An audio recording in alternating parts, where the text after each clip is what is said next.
Okay, this might seem like a rant, and it probably is. Okay, it isn't. It's not really a rant. It's just something I got to get off my chest, right? Because we're at a place, a very interesting place in the One Piece community where Oda is delivering time and time and time again. He continues to deliver things that we want, things that we've been anticipating, things that we've been expecting.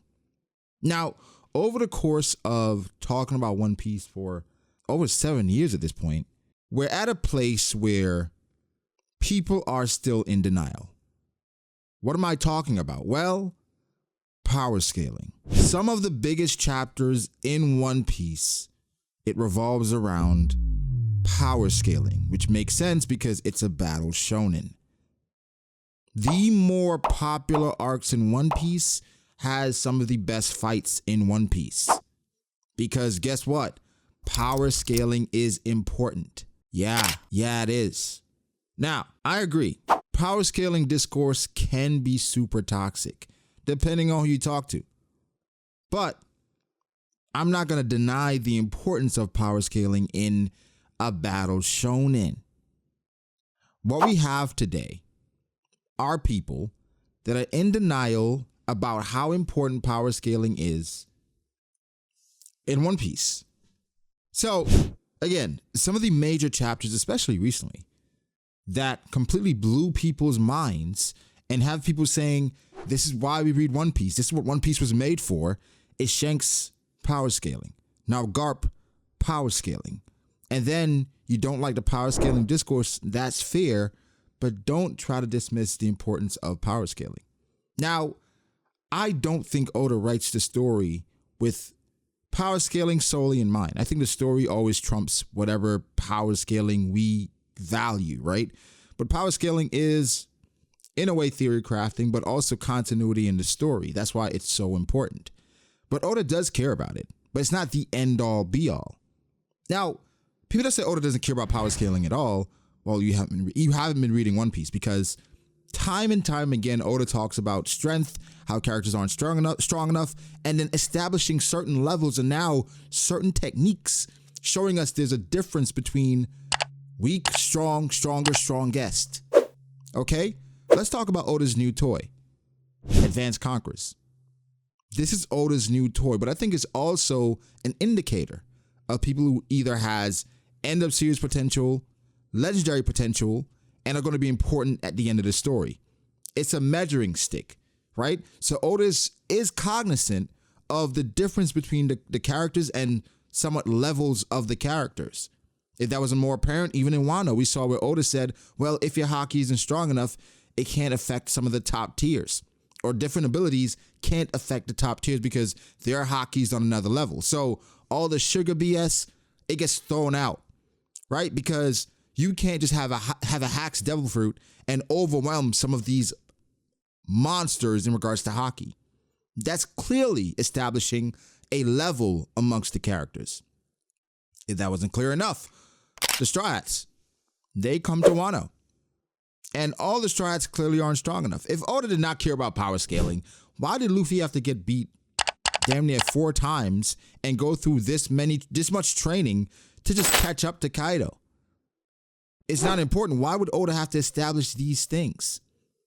It's not important. Why does Oda continuously mention how strong characters are, how characters have to catch up? It is an established thing within the story. And again, it is continuity, because if you guys were reading the story, watching the story, and Garp came to Hachinosu and Vasco Shot by himself was able to overwhelm Garp, you would not like it.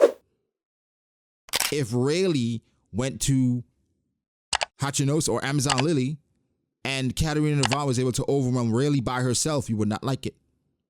Because these are established legends within the story, and power scaling and established continuity must be followed.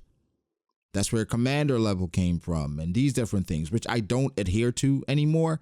I'm more of a caliber of fighter as opposed to a level. I think caliber makes more sense to me. So I would talk about a character's caliber, Yonko caliber, Admiral caliber, commander caliber. But either way, it's something that's within the story. So I'm not upset that people that love theories. I like theories. Don't love theories as much anymore because we're getting towards the end of the story, and for the most part, theories are becoming more condensed. And when I say condensed, it either is predictable because we've been talking about this for so long, or it's outlandish and I don't care about it. But I like theories. Theory crafting is major in One Piece. I like talking about world building. I like talking about characters and character analysis. But that's not all I love talking about. I love talking about power scaling with my friends, to be clear. I don't talk about power scaling nearly in regards to videos as much as I used to because it's just not as fun. But with my friends, we get to troll, we get to mess around, we get to throw out fake agendas on stream, just messing around, nothing serious. But then there are people that don't take it seriously or say they don't take it seriously, they get the most upset. If you don't care about power scaling, if it does not matter, why are you getting the most upset? Why are you calling people the R word because they said Katakuri is stronger than King? Why is it that important to you if it does not matter? Better yet, why are you clicking on a power scaling video if it does not matter? Better yet, when you click on somebody's profile, you can see their recent comments as a YouTuber. I can see the recent comments you've had. And you have the same people that say they don't care about power scaling. They're commenting on every power scaling video, giving their power scaling thoughts. However, I guess for these people, they feel like their power scaling agenda or power scaling IQ it trumps everyone because they have an explanation for why they have their characters at a certain spot. Everybody has an explanation. Well, for the most part, there are some outliers, but everybody has an explanation for why they have these things where they are. That's the beauty of One Piece power scaling. There's no right or wrong answer. I mean, there's certain answers. There's certain right or wrong answers, right? Because consensus matters, I think. What I mean is, when you talk about the best in One Piece, right? The best characters or the worst characters, there's a certain consensus that we always come to. Or let's go to best arcs.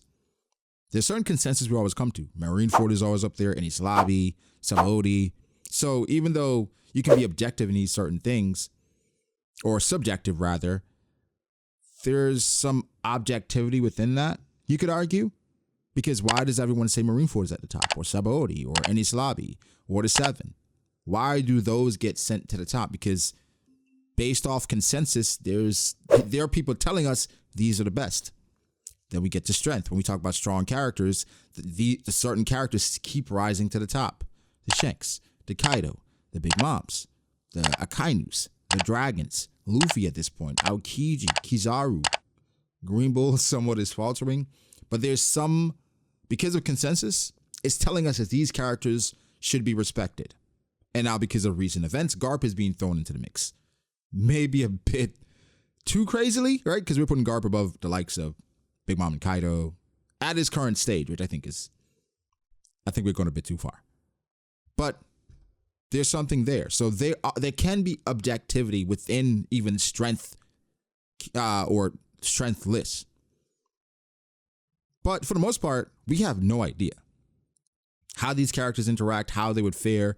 It's just based off of narratively what Oda wants to show next. And we're at a place where now Oda wants to show off just how strong Marines are, or strong Garp is. It would have been great if Sengoku came along as well to show a bit of what he could do, but here's where we are. But what's interesting about it is that for someone like Sengoku, Oda told us about his Conqueror's Haki in general and where he was in the story in a Vivre card, where a lot of people were upset because Oda could have shown us that in the story. Regardless, I'm getting off the point. The whole purpose of that is that when it comes to top 30 lists, yeah, there's some consensus characters that rise to the top, but in the middle, it's a toss-up. You have people that don't think Magellan should be on the list, then I go down Magellan's feats and everything he accomplished in Impel Down, how he overwhelmed people. That's like, oh, you know what? Why should he not be on the list? Haki wasn't established. You want me to believe that someone like Magellan, who is over Impel Down, does not have Haki? Right? But we haven't seen it, so then people aren't going to believe in it. For Shiryu, he gets disrespected the most because, well, he hasn't really done anything, and even though he's Blackbeard's perceived right-hand man, excluding Aokiji, no respect. So he sometimes gets to 30, lower than Zoro, even though we expect Zoro to fight him before the end of the story. So we're in a weird spot when it comes to power scaling all the time because people think their list trumps everyone else's list. One thing I will never think is that my list is the most correct. right? It's always about how I feel. This is how I feel about these characters, because some I can talk about and try to justify where they are. Some is just a feel. I can try to go through the list and break down exactly how interactions would go, or generally how strong these people are against the masses, but it's just a feel. But when it comes to power scaling,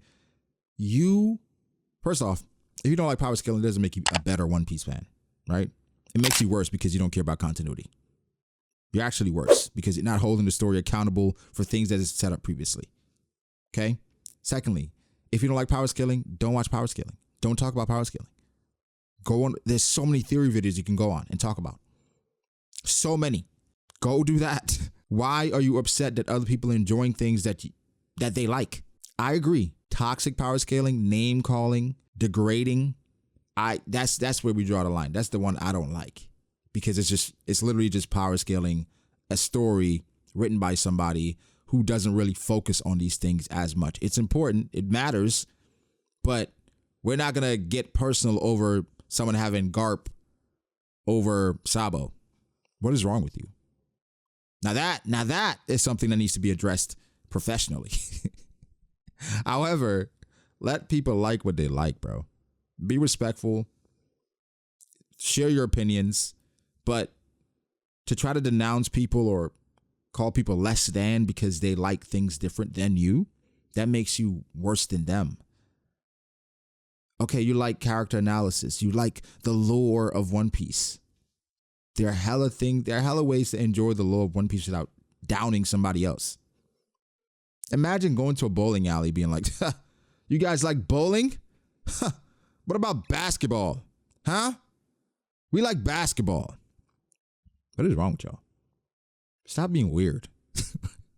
Just stop it. It's silly, and I think it's quite immature. Let people like what they like, enjoy what they enjoy. I think we should call out toxicity for sure when it gets to the point where it gets personal, name calling. But even if somebody says, Kinemon over Akainu,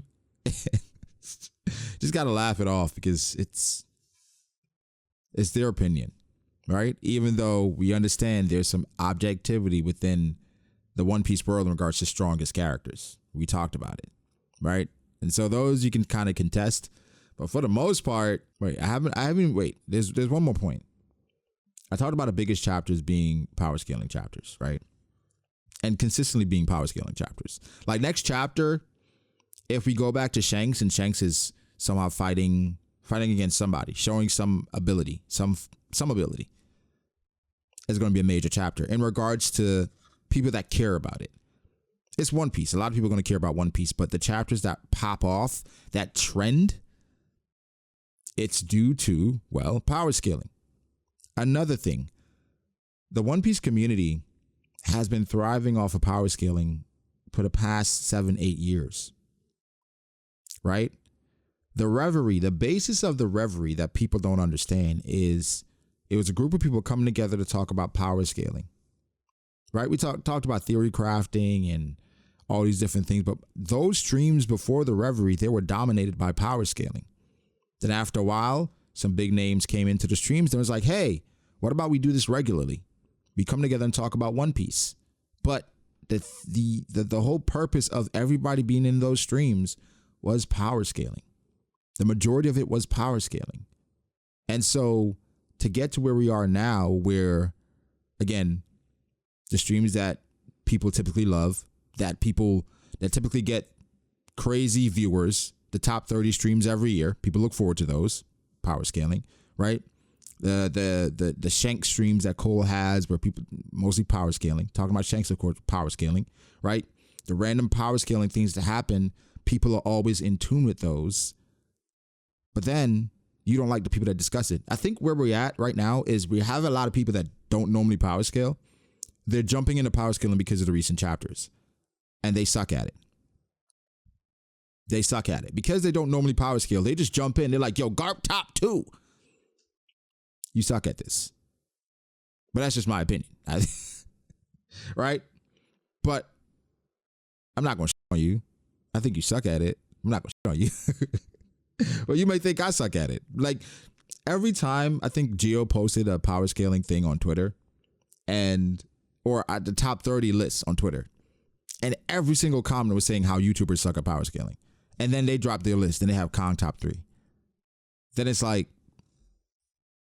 I just block you because I don't want to see that on my timeline. The whole purpose of this is like, relax. It's not that deep. It's just, you're like, Brago, you say it's not that deep, but you blocking people.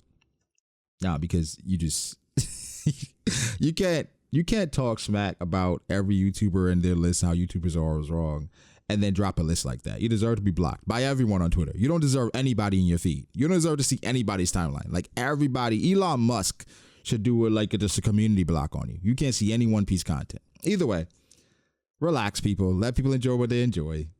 And if that's power scaling, it's power scaling. Even in the midst of their toxicity, let them do that. Well, no, not the toxicity, not the clean toxicity, where it's just basically talking about characters. I'm talking about like when it gets personal, you start calling names.